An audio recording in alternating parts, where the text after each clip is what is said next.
The Arctic fox, Vulpes lagopus, also known as the white fox or polar fox, is a small mammal native to the Arctic regions of the Northern Hemisphere. It is well adapted to survive in some of the harshest environments on Earth, where temperatures can plunge as low as -50 degrees Celsius. Arctic foxes have several physical and behavioral adaptations that allow them to thrive in their icy habitats. They have thick, multi-layered fur that provides insulation and changes color with the seasons, white during winter to blend with the snow and brown, or gray in summer for camouflage in the tundra landscape.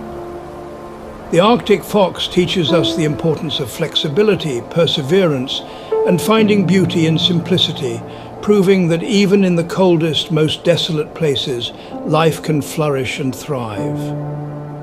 Thank you for watching. Stay tuned for more.